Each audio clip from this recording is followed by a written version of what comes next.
दर्शकों, सीएम योगी कहते हैं कि माफिया किसी के नहीं होते। ये हमेशा समाज का खून चूसते हैं, गरीबों का शोषण करते हैं, व्यापारियों में दहशत की स्थिति पैदा करते हैं, बेटी की सुरक्षा के लिए खतरा पैदा करते हैं। इसलिए माफिया वहीं जाएगा जहां उसकी जगह है। उनके साथ कोई समझौता नहीं करेंगे। ये माफिया किसी के नहीं होते, ये हमेशा समाज का खून चूसते हैं। योगी ने कहा कि माफिया को मिट्टी में मिलाएंगे, तो अब माफिया मिट्टी में मिल चुके हैं और जो बचे खुचे जेल में अपनी जिंदगी बिता रहे हैं, उनके ऊपर भी पहचान का संकट है। इसी कड़ी में योगी ने एक और फाइल खुलवा दी है। जब सरकार ने कहा कि माफिया को मिट्टी में मिलाएंगे, तो माफिया मिट्टी में मिल गए।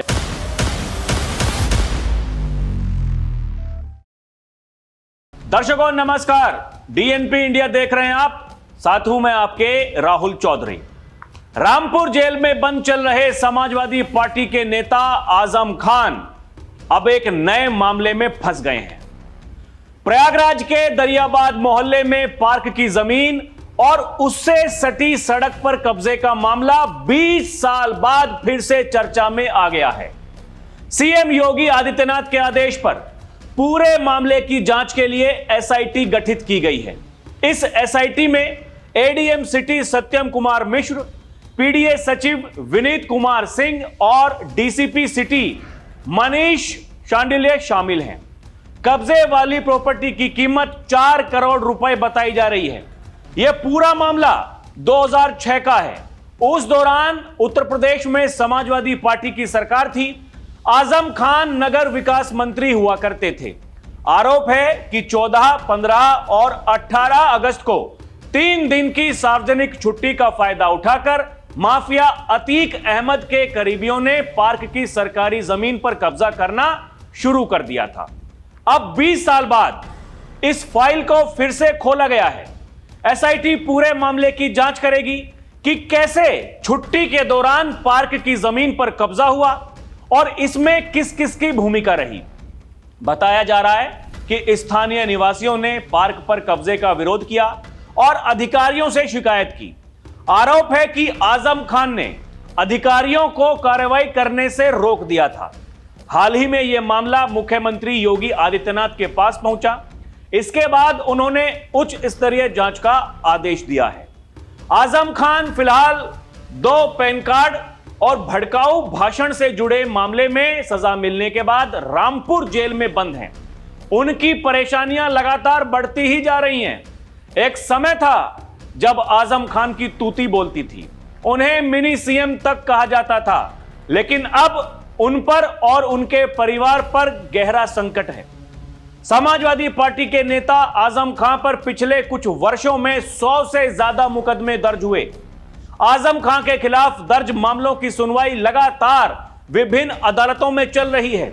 अब तक उन्हें 7 मामलों में सजा सुनाई जा चुकी है, जबकि 11 मामलों में आजम खान कोर्ट से बरी भी हो चुके हैं। अभी कई और मामलों में सुनवाई जारी है। दर्शकों, वक्त का पहिया जब घूमता है तो अच्छे अच्छे धुरंधर वो सड़कों पर आ जाते हैं और यही इस समय होता हुआ दिखाई दे रहा है। ये वही लोग हैं जो 2017 से पहले अपने आप को मानते थे कि भैया हम तो राजा हैं और राजा को कोई कैसे आंख दिखा सकता है। आप देखिए इनके काले कारनामे, और इनको लगता है कि ये कुछ भी कह करके जेल में बंद हैं। और भी ऐसे चले चपाटे हैं कई और जो जेलों में बंद हैं इस समय। वो यही विनती कर रहे हैं कि हम जेल में ही रहना चाहते हैं, बाहर आएंगे तो पता नहीं क्या हो जाएगा। क्योंकि अभी कुछ दिनों पहले आपको याद होगा, एक फुरकान नाम का हिस्ट्री शीटर, वो भी अपने आप को तुर्रम खां समझता था। जो कैराना में पलायन हो रहा था उसमें मुकीम काला और उसकी वो मुख्य भूमिका थी और ये डंके की चोट पर ये काम करते थे। दर्शकों, इनको कोई भय नहीं था, क्योंकि देखिए आजम खान ने किसका कब्जा करवाया? अतीक अहमद का। अतीक अहमद कौन था? वो भी माफिया था। आजम खान कौन है ये आपको पता है। ये पूरा इनका गैंग इसलिए तो कहते हैं योगी आदित्यनाथ की एक जनपद एक माफिया हुआ करता था। वो माफिया अपने हिसाब से एक समानांतर सरकार हर जिले में चला रहा, क्योंकि लंबे समय से ये वही काम कर रहे थे।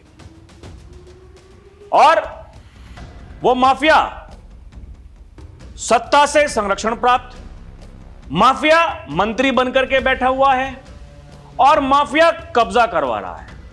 अब योगी आदित्यनाथ वो कहते हैं कि भाई अगर कहीं कब्जा हुआ हो तो ये हमारा ये सबसे पसंदीदा विषय है, कैसे उसको कब्जा मुक्त कराना है।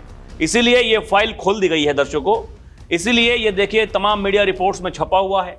20 साल पुराने पार्क कब्जा मामले में आजम खान का नाम, सीएम के निर्देश पर एसआईटी गठित।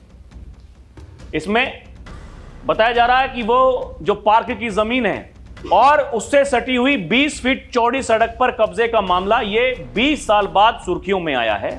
मुख्यमंत्री योगी के आदेश के बाद डीएम ने मामले की जांच के लिए 3 सदस्यीय एसआईटी का गठन कर दिया है और इसमें एडीएम सिटी, इसके अलावा जो प्रयागराज विकास प्राधिकरण के सचिव हैं विनीत कुमार सिंह, डीसीपी सिटी मनीष शांडिल्य, उनका नाम शामिल है। अब ये जांच करेंगे एसआईटी, उसके बाद में बताएगी भैया क्या करना है क्या नहीं करना है।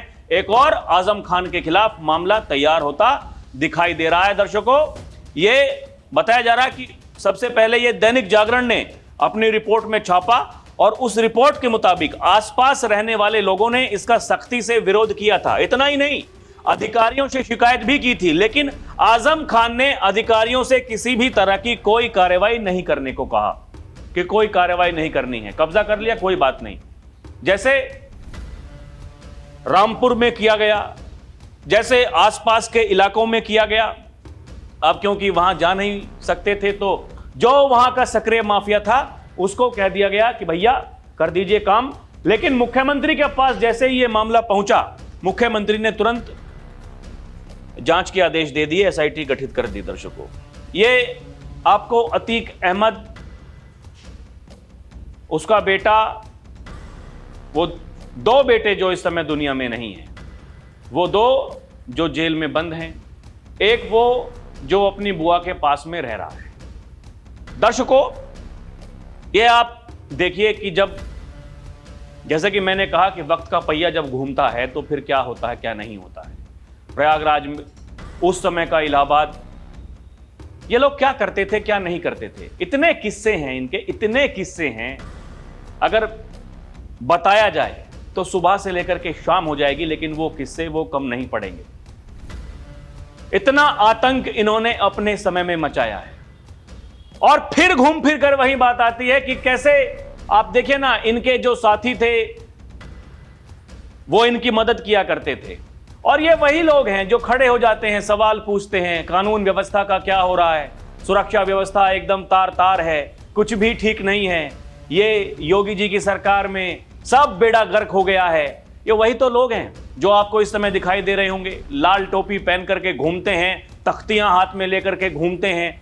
ये इनके जो काले कारनामे हैं जो किया है अपने समय में, अरे भाई इस पर भी तो कोई चर्चा होगी, इस पर भी तो कोई बात करेगा।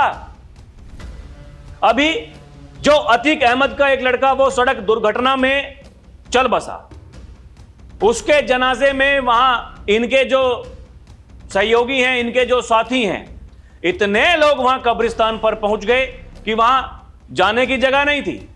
पुलिस वालों ने रोकने का प्रयास किया तो फिर उनसे मारपिटाई शुरू कर दी। अब पुलिस वाले क्या करें, कुछ तो कार्रवाई करनी पड़ेगी।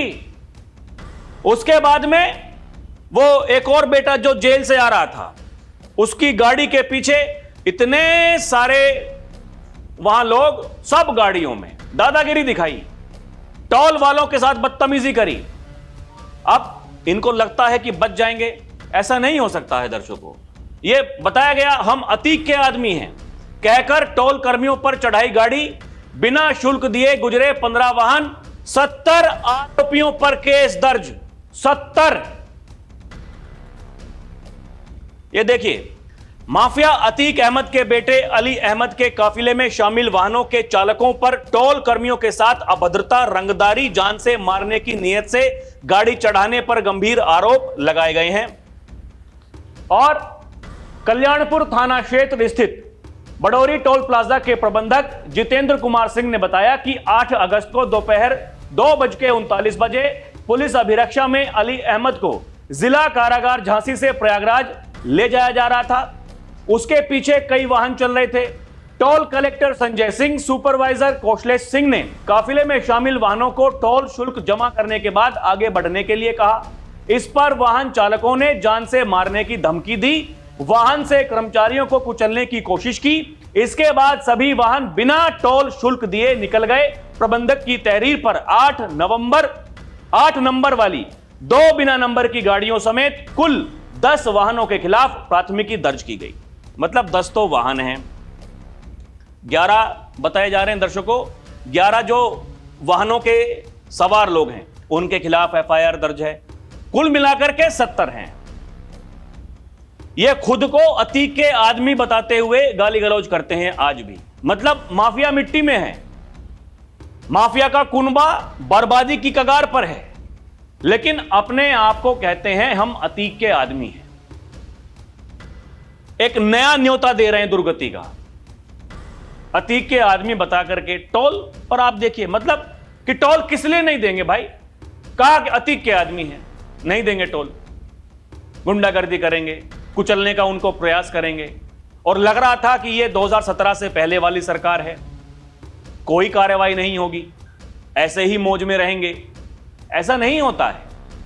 बार बार उत्तर प्रदेश के मुख्यमंत्री योगी आदित्यनाथ यही कह रहे हैं कि ये हमने संकल्प लिया था कि भैया माफियाओं को बख्शेंगे नहीं, या तो सुधर जाओ या फिर अपना झोला उठा करके यहां से निकल जाओ।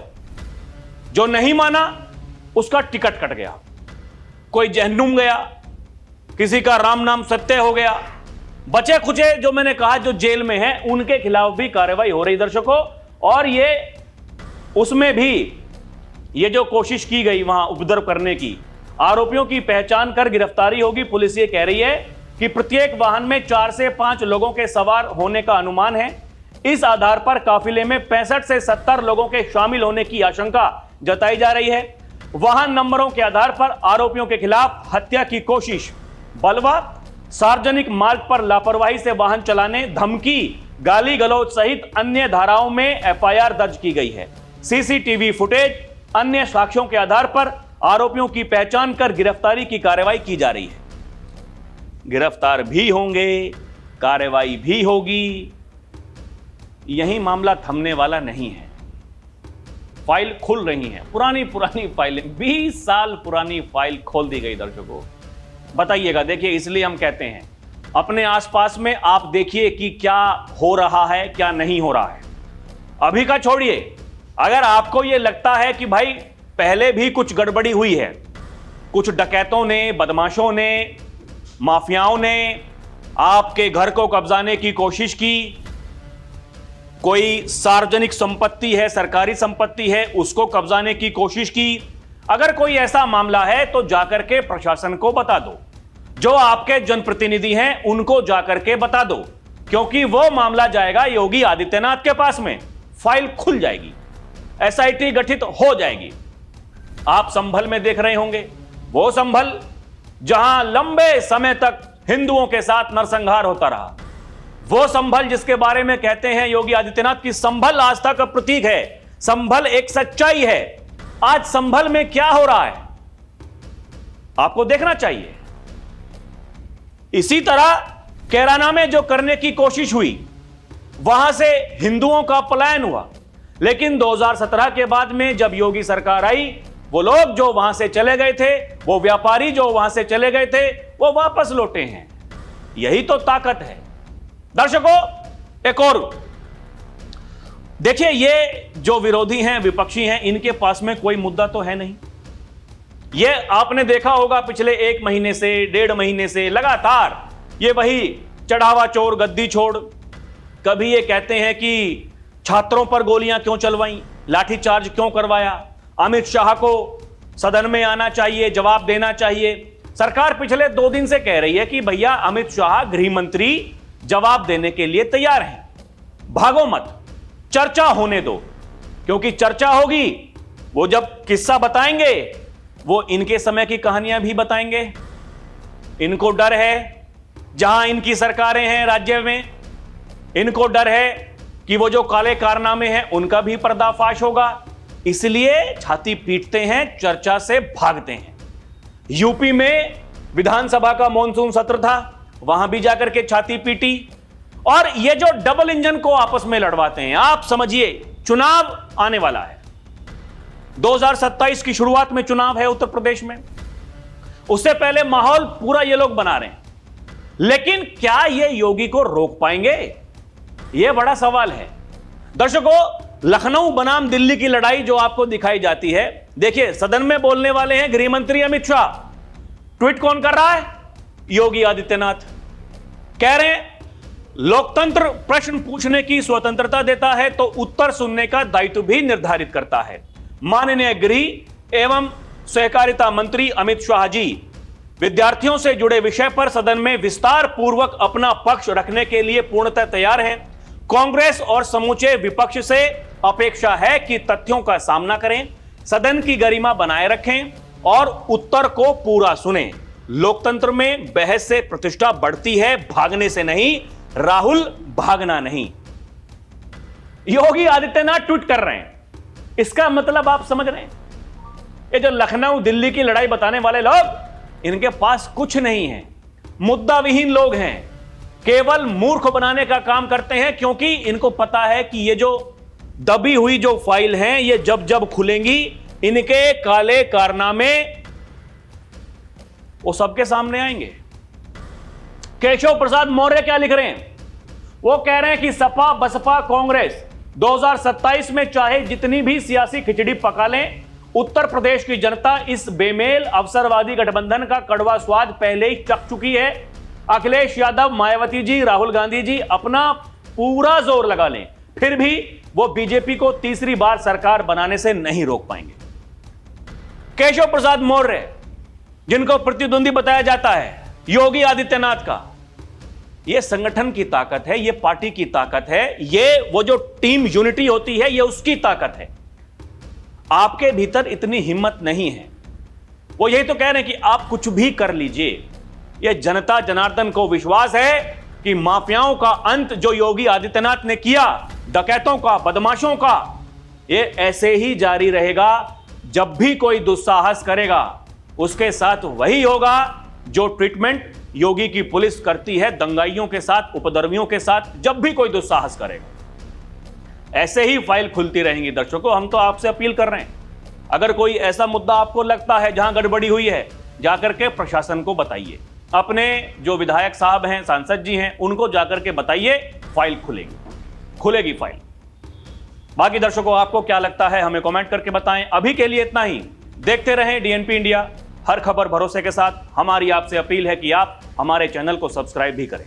बहुत बहुत धन्यवाद। जय हिंद, जय भारत, नमस्कार।